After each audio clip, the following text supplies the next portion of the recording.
Europe goes fascist and cloning for body parts. It's 5 and 10 from Skywatch TV. 5 things you need to know in about 10 minutes for Tuesday, April 1st, 2025. I'm Derek Gilbert. Item number 1 today, Europe goes full-on fascist. It's almost funny, except that it affects about 500 million people. Just a couple of months ago, Vice President J.D. Vance bent European politicians all out of shape by accusing them of essentially trying to dismantle democracy and asking why the United States would be defending such a thing.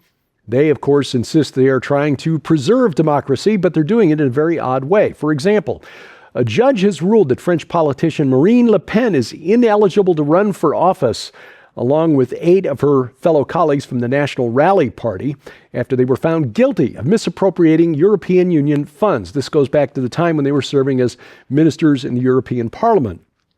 This Le Pen, Ms. Le Pen that is the leader of the National Rally Party, did very, very well in the most recent round of elections, and according to the most recent polls in France, would be the leading candidate to win if the election was held today. 37% of likely voters supporting Ms. Le Pen.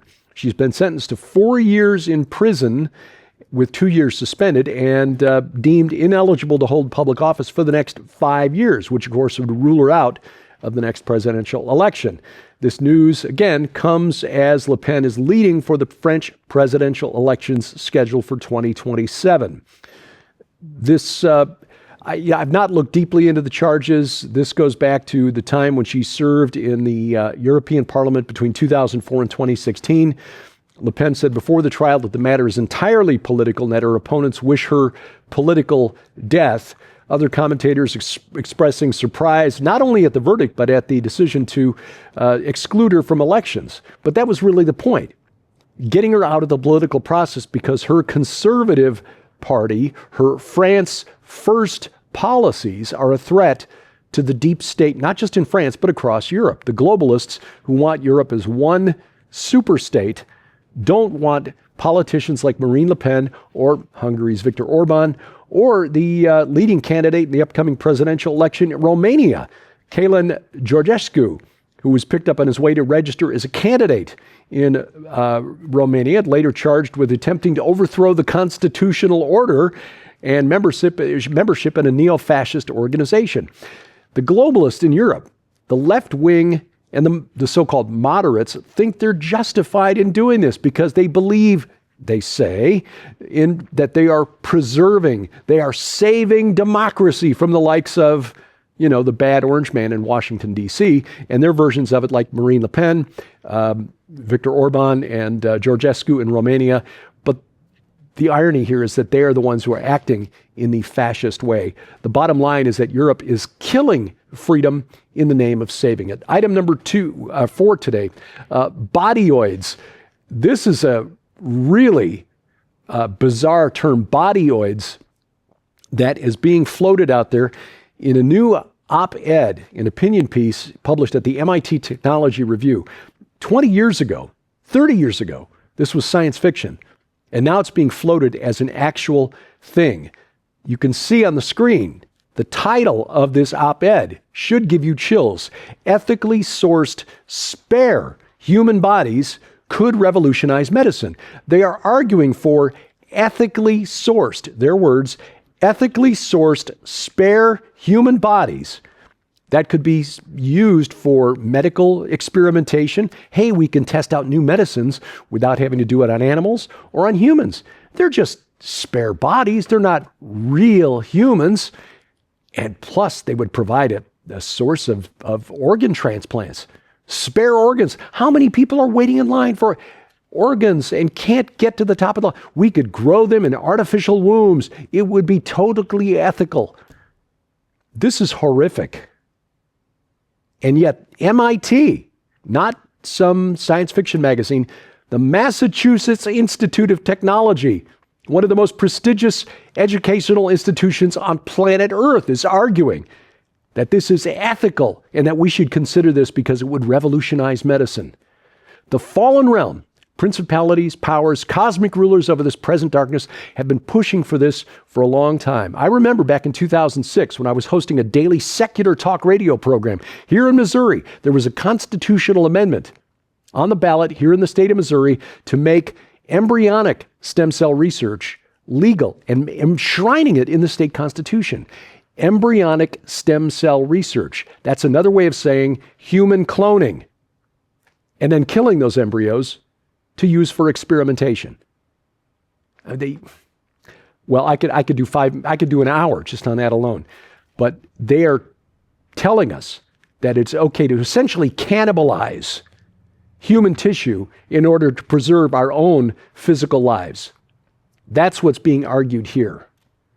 This was the plot, essentially, of the 2005 Ewan McGregor, Scarlett Johansson movie called The Island. But even going back further, there was a really awful 1979 film called Parts: The Clonus Horror.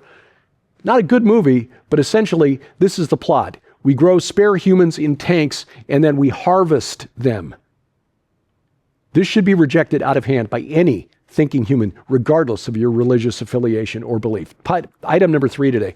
The Panama Canal, Chinese Communist Party trying to scuttle a deal between CK Hutchison, which is a Hong Kong-owned company, and an investment consortium led by BlackRock to buy ports at both ends of the Panama Canal. This was prompted by President Trump's initiative to strengthen America's defense posture in the Western Hemisphere. You know, close to us.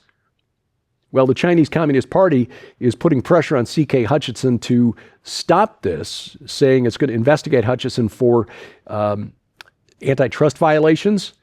There are also a number of op-ed pieces that have been run in newspapers in Hong Kong that are considered mouthpieces for the Chinese Communist Party, arguing against this basically criticizing the deal as in violation of national interest, in other words, which is another way of saying to the owner of CK Hutchison, a wealthy Hong Kong resident, a billionaire, Li Ka-sheng, you better not do this because there will be consequences.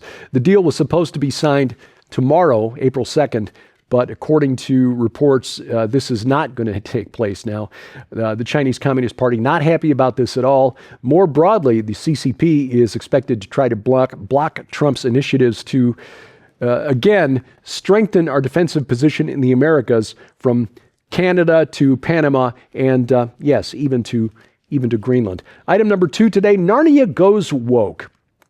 Meryl Streep is reportedly being offered the role of Aslan the Lion in the upcoming Netflix adaptation of Narnia. This is a series that's going to be directed by Greta Gerwig, who is best known as the director of the Barbie movie. This report confirmed by several corporate media outlets, so I'm pretty sure this is not an April Fool's Day joke, but it is still in the discussion phase, nothing known for sure. Again, Greta Gerwig, best known for feminist-oriented films like the Barbie film. Whether this is Gerwig's natural predilection to try to feature a girl boss as the star of her film, or just Hollywood's inability to do anything except subvert traditional messages and tropes, not to mention source material. Hey, it's a male lead. I know. Let's make him a woman. They've done it with Thor, Captain America, or Captain Marvel, rather, and many others. This is neither stunning, brave, nor original. This is all Hollywood seems to know how to do these days. But look, setting aside the fact that Aslan the Lion in the Narnia series is a metaphor for Jesus Christ, the Lion of Judah, which is why I suspect this is actually being done. The fact remains, Aslan is a lion, not a lioness. He has a mane. Gender swapping here is just, I predict if they go ahead with this, it's going to do about as well as the Rings of Power on Amazon. Coming up, Canada strikes back. I'll explain next on 5 and 10.